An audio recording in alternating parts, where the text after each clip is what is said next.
आप period miss होने से एक हफ्ते पहले कैसे जान पाएंगे कि आप प्रेग्नेंट हैं। आपकी प्रेगनेंसी रुक गई है। एक हफ्ते पहले पीरियड मिस होने से आप ये कैसे जान पाएंगे। हेलो फ्रेंड्स, मैं डॉक्टर नाइमा बानो। आज की वीडियो में मैं आपको बताऊंगी कि अगर आप प्रेगनेंसी के लिए ट्राई कर रही हैं तो आप पीरियड मिस होने से एक हफ्ते पहले कैसे जान पाएंगी कि आपकी प्रेगनेंसी रुक गई है। कुछ ऐसे सिम्टम्स होते हैं जो पीरियड मिस होने से पहले ही दिखाई दे जाते हैं। इससे अंदाज़ा लगता है कि आपकी प्रेगनेंसी रुक गई है। अगर आपका पीरियड रेगुलर है, 28 से 30 दिन पर आता है, मान लीजिए पिछले महीने आपका पीरियड 23 तारीख को आया था, तो इस बार आपका पीरियड 23 तारीख को या 22 तारीख को या 21 तारीख को आ सकता है।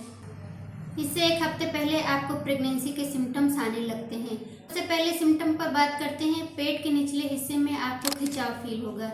ये खिंचाव आपको हरदम फील होगा, ये नहीं कि थोड़ी देर के लिए फील हुआ फिर ख़त्म हो गया। ऐसा इसमें नहीं होता है। अगर आपको प्रेगनेंसी रुकी है तो आपके लोअर एब्डोमेन में खिंचाव सा फील होगा, हर वक्त फील होगा। अगर आपको गैस की समस्या रहती है तो उसमें आपको थोड़ी थोड़ी देर के लिए पेन होता है, फिर ख़त्म हो जाता है, मगर इसमें हर वक्त पेन नहीं रहता है। मगर जब आपकी प्रेगनेंसी रुकती है तो हल्का हल्का पेन हर वक्त बना रहता है। ये पेन बहुत सीवियर नहीं होता है कि इसमें किसी तरह की मेडिसिन लेने की ज़रूरत पड़े। इंडिकेट करता है कि आपकी प्रेगनेंसी रुक गई है। नंबर 2 पर बात करते हैं। आपके ब्रेस्ट में भारीपन फील होना, खिंचाव फील होना। जैसे ही आपकी प्रेगनेंसी रुकती है वैसे ही बीटा एचसीजी का हार्मोन बढ़ने लगता है, प्रोजेस्टेरोन का लेवल बढ़ने लगता है।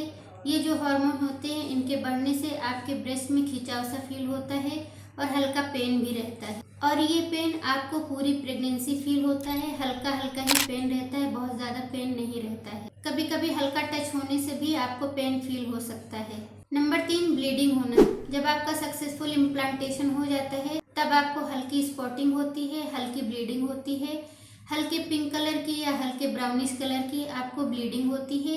ये एक हफ्ते पहले आपको दिखाई देता है। इसमें हैवी ब्लीडिंग नहीं होती है। इसमें इसके साथ बहुत सीवियर पेन भी नहीं होता है, हल्का फुल्का पेन होता है। ये जो ब्लीडिंग होती है आपको इसलिए होती है क्योंकि जब बच्चा इम्प्लांट करता है तो वहाँ पर गड्ढा बनाता है, जिसकी वजह से वहाँ की ब्लड कैपिलरीज टूटती हैं।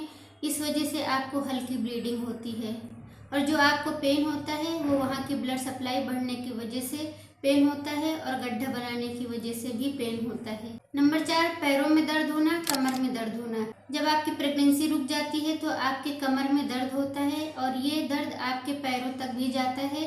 जब बच्चा बच्चेदानी में रुकता है तो बच्चेदानी फैलती है, इस वजह से आपके कमर पे भी प्रेशर पड़ता है, इस वजह से आपको पेन होता है और ये पेन कभी कभी पैरों तक भी जाता है।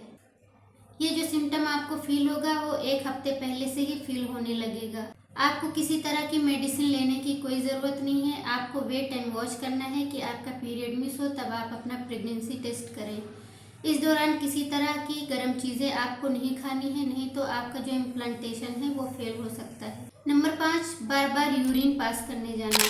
जब आपका बच्चा बच्चेदानी में चिपकता है तो बच्चेदानी का जो प्रेशर होता है पेशाब की थैली पर पड़ता है, इस वजह से आपको बार बार यूरिन पास करने जाना पड़ता है। अगर आपके यूरिन में किसी तरह की जलन नहीं है, यूरिन पास करते वक्त किसी तरह का पेन नहीं है, तो आप ये समझिए कि आपकी प्रेगनेंसी रुकी है। इस वजह से आपको बार बार यूरिन पास करने जाना पड़ता है। ये जो सारे सिम्टम्स मैंने आपको बताए हैं इनमें से 1 या 2 या 3 या आपको सारे सिम्टम्स फील होते हैं तो आप 100% प्रेग्नेंट हो चुकी हैं। अब आगे आपको क्या करना है कि आपको ऐसी कोई चीज़ें नहीं करनी है, ऐसी कोई चीज़ नहीं खानी है जिसकी वजह से आपकी प्रेगनेंसी ज़ाया हो जाए या इम्प्लांटेशन आपका फेल हो जाए। जैसे आपको लंबा सफ़र नहीं करना है, कोई भारी सामान नहीं उठाना है, कोई गर्म चीज़ें नहीं खानी है। ये सारी चीज़ें इम्प्लांटेशन को फेल कर सकती हैं क्योंकि अर्ली प्रेगनेंसी में बेबी बहुत ज़्यादा छोटा रहता है, एक बीज के बराबर होता है, इसलिए उसके फेल होने के ज़्यादा चांस होते हैं। तो आपको इन सारी चीज़ों का ध्यान रखना है ताकि आपकी प्रेगनेंसी आगे कंटिन्यू हो सके, आप आसानी से माँ बन सकें। चलिए मिलते हैं नेक्स्ट वीडियो में। Thank you.